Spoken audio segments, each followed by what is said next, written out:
Okay, welcome back, dear viewers, to my deep dive into Lamentations of the Flame Princess.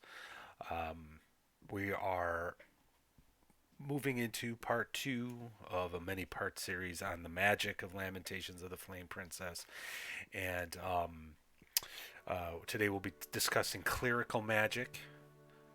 Uh, but before we begin, I did want to do a quick shout out to Neckbeardia. Neckbeardia shared my Book of Antithesis review. I really appreciate it. I got a lot of responses and some new follows and subscribers. So thank you so very much. If you don't know Neckbeardia, do yourself a favor and just type that into the YouTube search and go listen. It's some just a fun channel. I really enjoy it, and they're good people. Good people. Um, you may be hearing a little bit of music in the background. In fact, one of the new follows from Neckbeardia recommended a little background music to go along with my presentations. I think that's an excellent idea. So I'm having some fun with this. For those of you who are really new here, I play games, I record my sessions, and then I talk about the games. That's what this channel is really about. Commentary on some of the indie games out there, the non-standard games that are out there, and some of the off-beaten path RPGs that are out there. I think there's a lot of good stuff out there, and I think everyone deserves a shot. Um, Certainly, the stuff out there is way better than the world's most popular role-playing game has been pumping out as of late.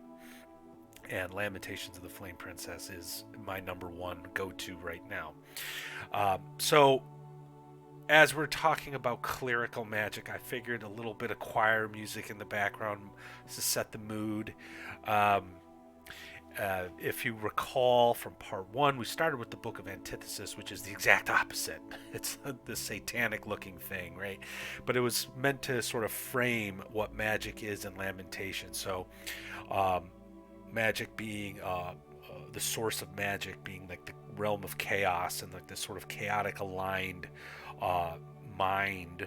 I figured, seeing how clerical magic is addressed pretty quickly and soon in the main core rule book. We'll switch gears real quick, hit the lawful side of magic in Lamentations, and then we'll get back to the down and dirty chaos in subsequent videos here. So, clerical magic. It's described as a more formalized form of magic that's different from the magic wielded by elves and sorcerers in Lamentations. However, mechanically, it is very similar, as you will see. Um, so, this is really more of a descriptive thing that you should maybe emphasize when running games in Lamentations of the Flame Princess. Um, uh, if you've played or seen like the default setting of 17th century Europe, we're talking mostly the Christian religion, but as you can see, this clerical magic is just ritualized magic, and it take many forms, and it could be you know um, Muslims, it could be Jewish, it could be anything that you would see in the 17th century. Um, there's certainly, because of the sort of similar mechanics between the two magic user spells and clerical magic, there's a suggestion that maybe this magic isn't necessarily from the gods themselves, though it could be. It's really up to you, the game master, to decide, how you're going to interpret this stuff. But that's how it's described. It's a more formalized, ritualized magic. As opposed to the more individualized magic of the spellcasters and elves. And so here we are. There's no spell books. Um, you have access to the entire spell list as soon as you're able to cast that level of magic. Um, but like magic user spells, you do have to prep, and you need sleep and rest, 6 continuous hours. You got to meditate a number of hours equal to the highest level spell being prepped. And then, like a magic user spell, once you cast it, it disappears from the character's mind. There are reversible spells in the game, like causing harm, that sort of thing, or unholy word, if you want to play a more evil character. But they must be memorized separately from the straight version of the spell. You can't decide when you cast it. Very similar to, we'll see, it's very similar to the magic user spells. What's cool about Lamentations of the Flame Princess, it goes into some detail about scroll work. And in this section of the book, it talks about clerical scrolls.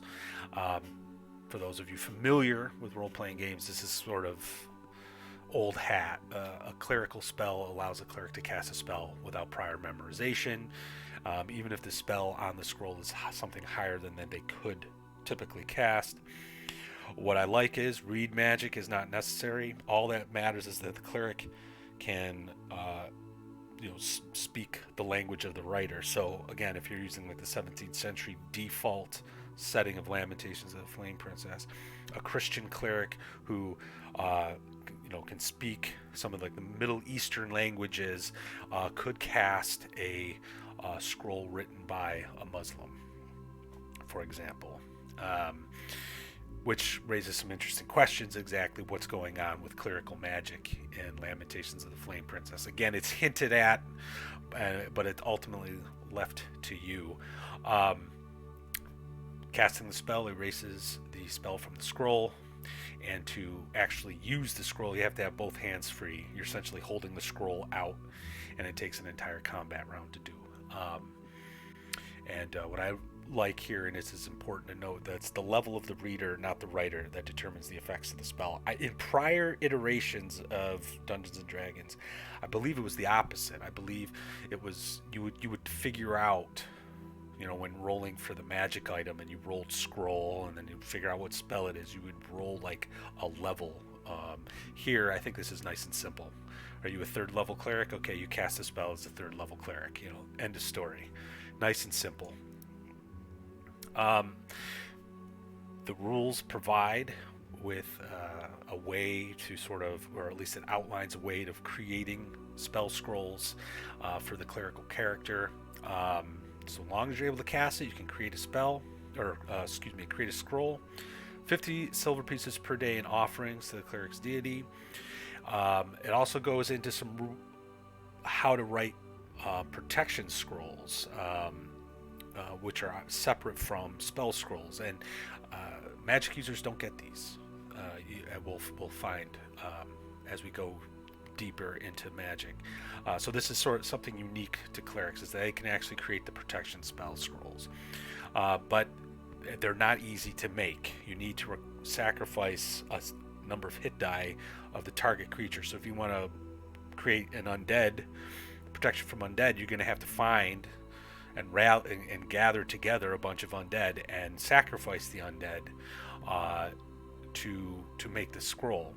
For every 5 hit die, you need 1 day of prep, and for every 1 hit die, you have a 1% chance of success in completing the spell scroll. So as you can see, it can be challenging to make one of these protection scrolls, and it also raises some interesting ethical issues.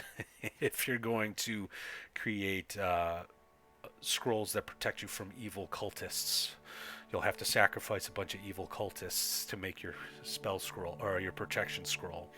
But essentially, though, once the scroll is made and you use it, it'll prevent the target class of creatures from approaching within 10 feet of you for d4 plus 2 turns. Very powerful. Provides rules for holy water and how to make it. I actually kind of like this. It's more than just casting bless. It's an actual process, and it borrows a little bit from what I've seen in Catholic ceremonies. You have a big basin of water that's got to basically hanging out there for 9 days, and every day at the exact same time, bless is cast upon this basin. And then on the 10th day, the water is placed in a vial, bless is cast again, and then you have your holy water um, to use. The book does make a distinction between the water that might be used in religious services. That's not the same type of holy water, and that's just symbolic holy water. So this is an actual magic item.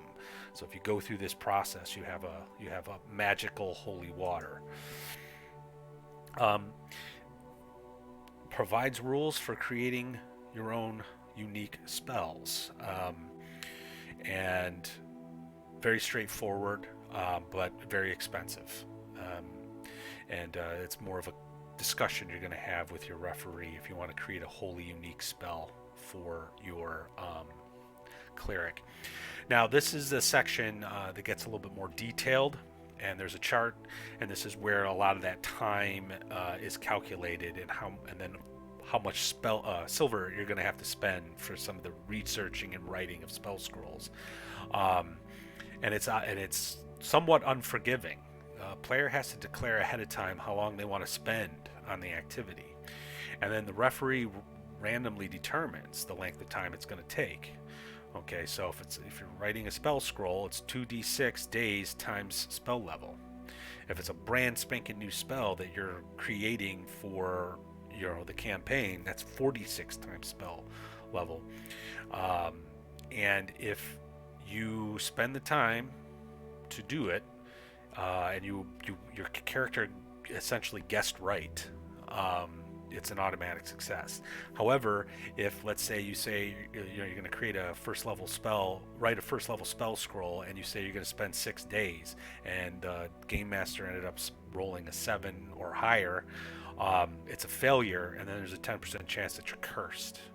Of course, and then of course time is doubled if you're not working in a temple. It's very unforgiving. Clerics with high wisdom modifiers can reduce a number of days, but that's from the total. So if you have a +1 from your wisdom, and your game master rolled the maximum for writing a first level spell scroll, 12, you're only reducing it down to 11. So it's not a wisdom modifier per d6 that you're rolling. It's after all that's calculated, you then subtract. And of course, if you have a wisdom penalty, that will actually add. So if you have a -1 wisdom modifier, that 12 becomes a 13. So casting a spell is pretty straightforward. Got to have a holy symbol, and you have to be able to chant freely. I think this gets ignored a lot. I blame second edition D&D actually when they started talking about and using weapons as holy symbols. I think it's really more to appease the paladin type click characters, but spells cannot be cast in secret. I mean, you're chanting, bringing forth the power of your deity, and so you can't be silenced, and you can't do it secretly. I mean, everyone's going to know you're casting whatever it is that you're casting. So the spell lists themselves, there's only levels 1 through 7. There's a focus on healing, protection, and divination. There's limited number of spells when compared to the magic user spell list. There's, for example, only 10 first level spells. There's 20 first level magic user spells, and it just goes on from there. I think there's a total of 4 7th level spells. There's not a whole lot to choose from. I kind of like that. Part of me likes that because it sort of sticks with the concept of like this lawful, ordered, formalistic, ritualized spell that clerics use when compared to the chaos and seemingly unlimited chaotic sort of power that the magic users wielding. So you may not feel like you have a whole lot of choice, and you don't. But there's a reason for it, and I think it goes back to that alignment structure. And the spell descriptions are just like the magic user spells. again, you have a level, duration, range, and then the description.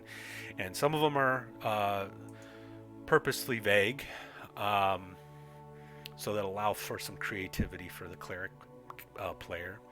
Um, Couple highlights from the spells, because I was a little surprised when I first read this. Um, like, for example, Bless is a very different spell compared to what I'm used to from earlier editions of D&D. This, and I think it's an improvement, frankly. You roll a d6, add your caster level, and that's a pool of bonuses that lasts for about 24 hours for the target, the recipient of the blast. That makes so much more sense to me than what you got in earlier editions of the game. And I love it. Bless is like my favorite spell. Turn Undead is a spell. I think I've mentioned that before. Clerics just don't turn undead anymore. And this functions just as you may know from earlier editions of the game. There's a cool spell, Sacrifice. Basically, you can transfer hit points to another character recipient. To me, that's very lawful. That's a very selfless thing to do. But it's reversible too, so you could drain life. So if you want to play a more evil cleric, it's possible. And I don't want to make it sound like the clerics of Lamentations of the Flame Princess are necessarily the good guys. Again, like the picture from of the cleric in the section on character class section is this I guess witch hunter looking guy who's hanging another cleric, and in the background there is a temple that's burning, and the two guys have very similar holy symbols, but the difference is the witch hunter has 5 spokes on his holy symbol, and the guy he's killing and hanging has 6 spokes. So there's a disagreement over doctrine. So they're killing each other. So I don't want to make it sound like the clerics are the good guys. They don't have to be. Your clerical healing spells can be reversed. There's some neat stuff that you can do. And Sacrifice, Drain Life is a good example of that. I put Divination on here too, because this is one of those spells that I don't think has given a lot of focus in other versions of the game. And here, I mean, it's pretty straightforward. I mean, it says you use your devotion to essentially trick your god into seeping some of your god's knowledge into the world and through you. And basically, it's another one of those sort of metagamey sort of spells that allow the player to know something that only the game master, the referee, knows. And I think that's great. I think it's wonderful. Holy Word. This is a level 7 spell, and it can kill low-level creatures or stun the more powerful ones. So this is something you're going to whip out if you're facing off a demon or devil or something that your magic user inadvertently summoned. Very powerful spell. So some final thoughts. I think the clerical magic, even though it's very similar mechanically to magic user spells, they do feel different. Like, you're not going to be just a lawful spellcaster. I mean, you're going to be a cleric. You're going to be the one that everyone turns to for healing and protection. You certainly can create stuff that the magic user can't, protection spells, but unlike the magic user, you can't create staffs or wands.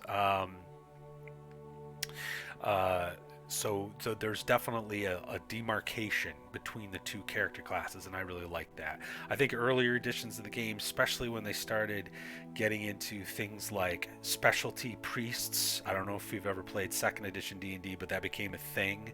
Instead of playing a cleric, you could be a specialty priest, and it'd be like your particular god is Zeus, so you can, I don't know, throw lightning bolts or impregnate women when you're in the form of a goose or something. You got some weird ability.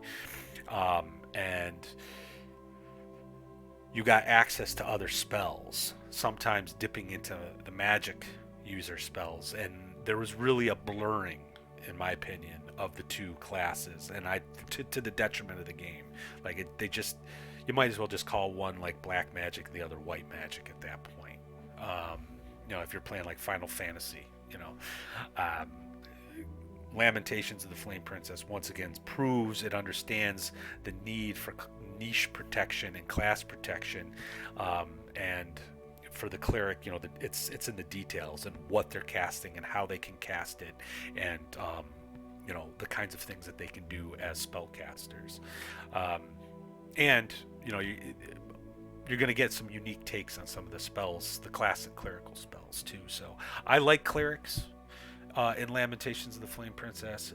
In earlier editions of the game, I've never been a big cleric guy, but I do like the Lamentations cleric.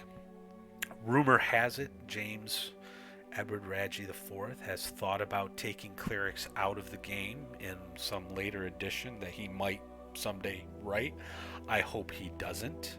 I think the cleric really, it's just, to me, it's like a necessary role, almost as necessary as the specialist, So I hope he doesn't take out clerics. Certainly, it would maybe fit the 17th century milieu that he's going for, but for people playing more dark fantasy like I am in my Lamentations of Elemental Evil campaign, the cleric is, still very, very important. So I hope he doesn't get rid of clerics. But all right, well, that's it for me today. Kind of a quick video. I hope you guys enjoyed. If you do, like, subscribe, bell icon. There's going to be more next week. We'll be getting into the magic user classes, and then after that we'll be going into some of the supplements. So we're not done. We're nowhere near done with respect to magic and Lamentations of the Flame Princess. Again, check out Neckbeardia if you haven't. And Neckbeardia, if anybody from Neckbeardia listening to this, thank you for jumping on board. I got big plans for 2023, so stick around. Until next time, dear viewers, take it easy. Oh, and for I guess my American viewers, Thanksgiving's in a couple days, so hope you all have a happy Thanksgiving. Take care.